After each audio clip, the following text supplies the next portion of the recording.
CMU and life in general is going to be rough. You can't really coast your way through it. However, although you may be critiqued along the way, these criticisms can help you learn and grow as a person. As a result of these critiques, over the past year, my skills as a designer have significantly increased. My classwork has become superbly better, and I've gained a lot more faith in my abilities. In fact, this past semester, I actually made it onto the dean's list. And for me, after my freshman year, that was a shock. Thank you.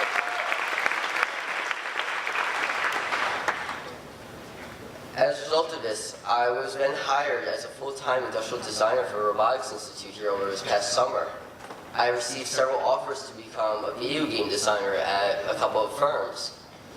And I eventually hope to work for Apple or Disney as an Imagineer.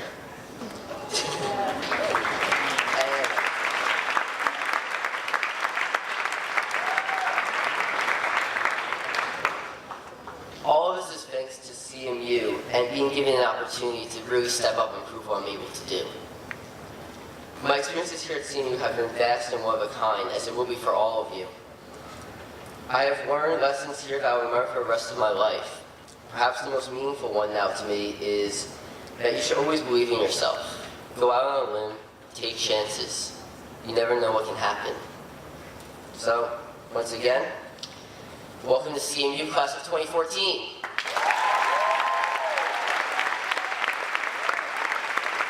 Hi everyone, my name is Eric Wu. I'm a junior computer science and linguistics double major. Yeah! Okay. I've lived in, wow, so many cities. Okay, Tucson, Arizona. Yeah, Tucson! New York City. Sydney, Australia. Okay. Hong Kong.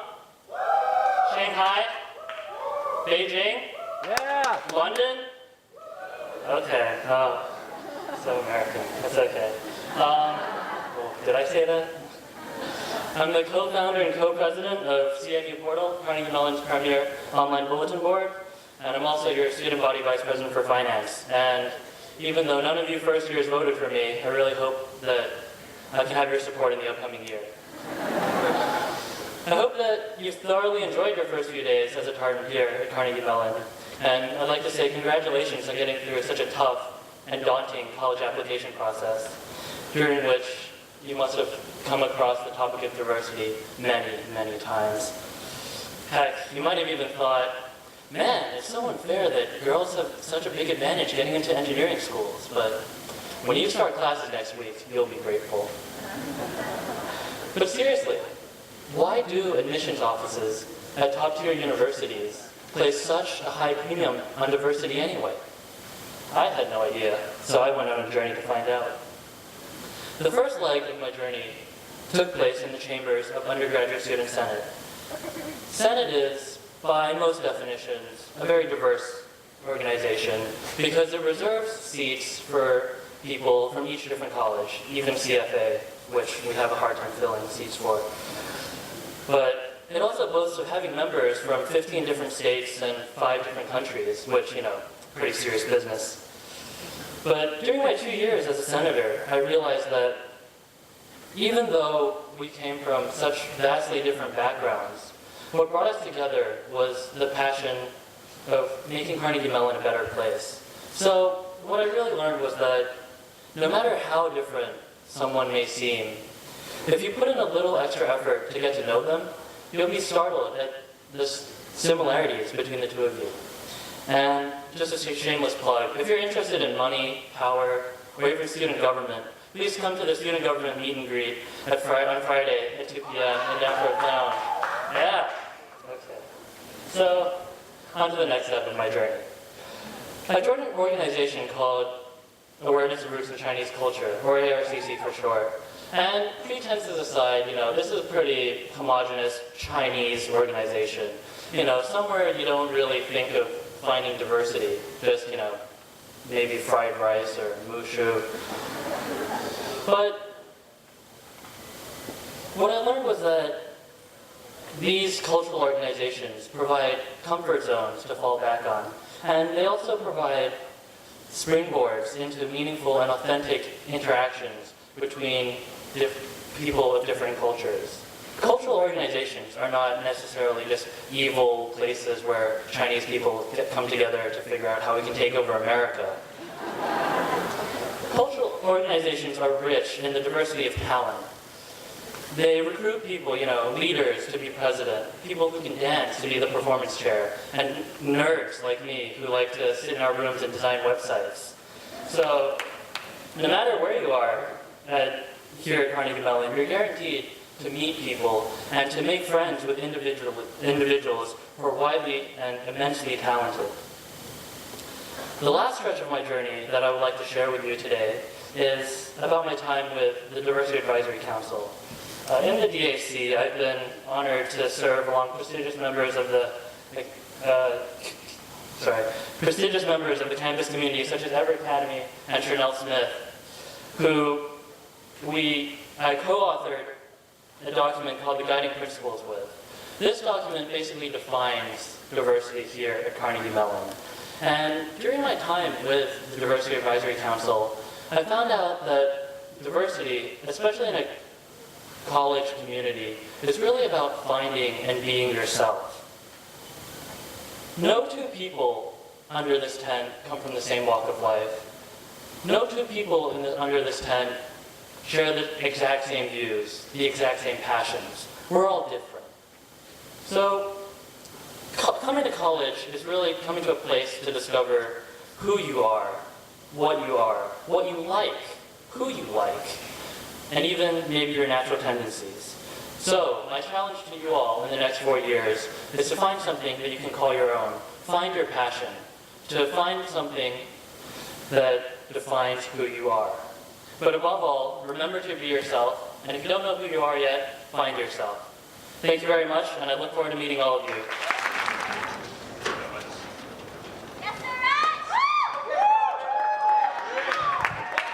So, good afternoon, good morning, whatever this is. How's everybody doing? Woo! See you, let's go. Let me hear it. All right, the first thing I need to do, everybody, look to your left. Everybody look to your left, come on. Look to your right. All right, if you see somebody sleeping, I need you to shake it, because this is like mind-blowing, life-changing. All right, so while we begin, let's introduce ourselves. My name is Suraj Baxi. I'm an economics and decision science major. I'm a junior. My name is Calvin Mack. I'm a senior business administration major, entrepreneurship track at the Temple School. All right, so first things first. So I kind of want to tell you guys a funny little story that happened this morning. So Calvin and I are buddies, and we knew we were going to come up and talk to you guys. And so I called my dad, and I was like, hey, Dad, what's up? What's going on? And he was like, hey, all right. I was like, okay. So I'm like, so we're talking to this bunch of freshmen, we're going to tell them some stuff. I don't really know what to say. My dad pauses, and he goes, it doesn't matter, dude, you're gonna suck. Yeah. So hopefully we don't suck too bad. We just want to talk to you guys. We don't have any speeches prepared, but we're just going to talk to you about similarities and differences and being open-minded in your 4 years here at Carnegie Mellon. Yeah, absolutely. So one of the biggest things about Carnegie Mellon is sometimes when we come as freshmen, we tend to form these circles. And we become so comfortable in these circles that we don't branch out. We don't decide to step away from our solid group of friends and maybe go venture into another circle, learn about somebody new, learn about a different culture. Yeah, because when I came here at Carnegie Mellon, I was smart when I joined the best organization you could possibly join on campus, Wait, Calvin, slow down, buddy. Kind of embarrassing yourself over here. You said you were part of the best organizations on campus? I mean, I didn't stutter. I mean, No, I mean, your lie was very, very clear, but, I disagree. I mean, show me, how are you the best organization on campus? Well, first of all, I've been an Origins counselor the past 3 years in a row. Shout out Origins. Now, Origins is cool, but I've been an RA. What up to the RAs? Okay, that's cool. Bravo. Let's see, what else have I done?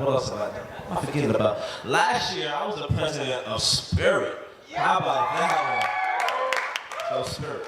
Last year, I was the president of my year, Sasa. Okay, well, I'm in a fraternity, Alpha Phi Alpha Fraternity Incorporated, and we won the Steel City Step Show the past 2 years in a row, and mind you, that is the biggest step show in the city of Pittsburgh. Thank you very much. Well, I guess that's okay. But I was co-chair for this little organization called Hunger on the Berg. Mind you, it's one of the largest competitions in the country. Ouch! Burn! That's kind of cool, I guess. That's impressive. But I have the ultimate one you can't compete with. No, I have the ultimate one you can't compete with. All right, show them 3. All right, 1, All right, 2. 3.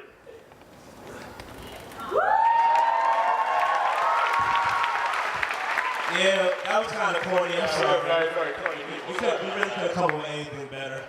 But the purpose of that really describes me and Saran's experience at CMU, because although we're very different, we do come together in the fact that we do love Carnegie Mellon, that we're very involved people on campus. Yeah, that's actually how we met. We both came to a dinner and we introduced ourselves, basic name, major, year. But then we started talking a little more in depth, and we started talking about our vision for CMU and some of the things we wanted to see. And that's how we actually connected. We wanted to see the same things. We wanted to see people not get locked up in their own perspective, but see the world through another person's perspective. And that kind of goes into a little bit about how stereotypes are formed.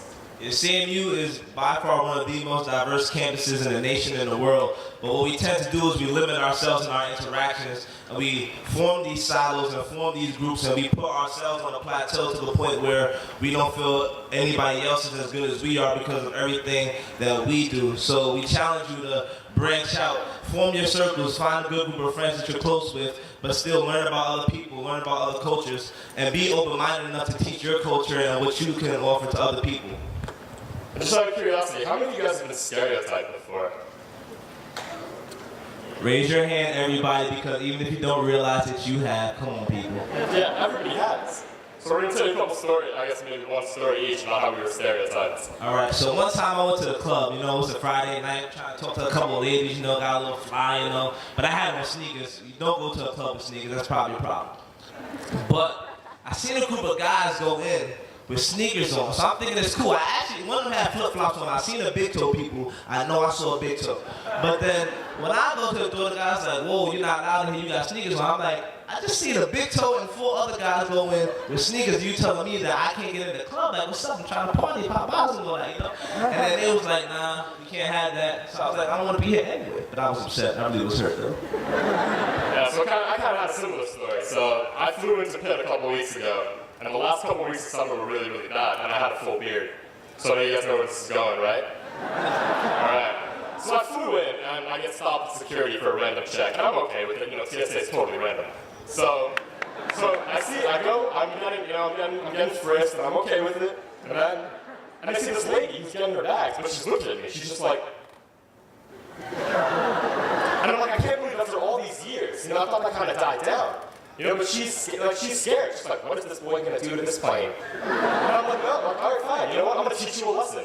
So the entire time in the plane, I walked by her seat 13 times, and I went.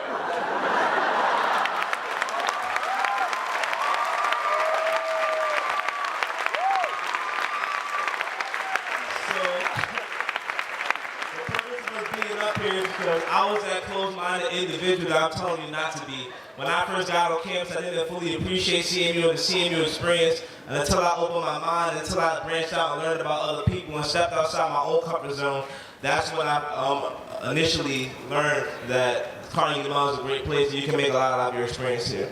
Definitely. Some of the benefits of actually doing that are huge. Some of my closest friends on campus are international students. They had a completely different upbringing than I had. And yet, when you meet somebody for the new times, the most important new times, when you meet somebody for the first time, it's important to realize that focus on your similarities and not your differences. Because it's only going to hurt you're the only one who's not going to be able to benefit from this. Because everybody here is unique in their own element, and if you appreciate that, then you never know, you might make a best friend. So welcome to CMU, congratulations, class of 2014, and we just want to leave you with one quote before we leave. So taking away, what's to take away from this? So it's kind of like one quote we want to give you guys. So it goes, watch your thoughts, for they become your words. Watch your words, for they become your actions. Watch your actions, for they become your habits. Watch your habits, for they become your character. And watch your character, for it becomes your destiny. Wow, mind blown. I told you. Thank you guys very much.